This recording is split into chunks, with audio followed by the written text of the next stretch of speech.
Instagram conformation देचे जे 8 मे 2026 ठारू तार and to and एनक्रिप्शनटा बंद हो जावा। आपन जदि इंस्टाग्राम यूज करुछन टिके ध्यान से शुणन।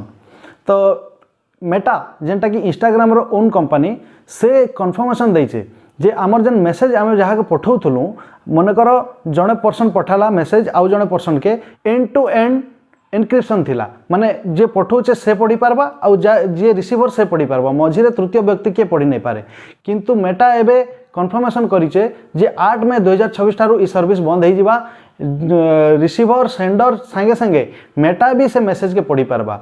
तो आपण माने जदि इंस्टाग्राम रे मेसेज पठापठी हेसन, आपन जदि इंस्टाग्राम रे किसी इंपोर्टेंट इनफॉरमेशन सेंड करा करी हेसन ताहले ध्यान रखन जे 8 मे 2026 ठारू आपन जहाँ के भी मेसेज पठाबे आपन नहीं भाबे जे से मेसेज आपन आउ खाली से देखबे, मेटा भी तार ऊपर पूरा नजर रखबा।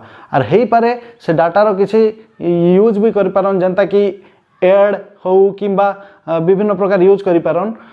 हाँ मेटार तार सर्वर रे आपन को डाटा सेफ सिक्योरली रहबा, किंतु आमर डाटा तो तृतीय पर्सन पाखे तो रोचे एका, तो केते बेले भी किसी हबार रिस्क अच्छे से लगी भाभी चिंती करी यूज करबे। आउ वीडियो केंता लागला कमेंट निश्चय जणाबे, भल लागला समस्त संगे शेयर करबे। Thank you.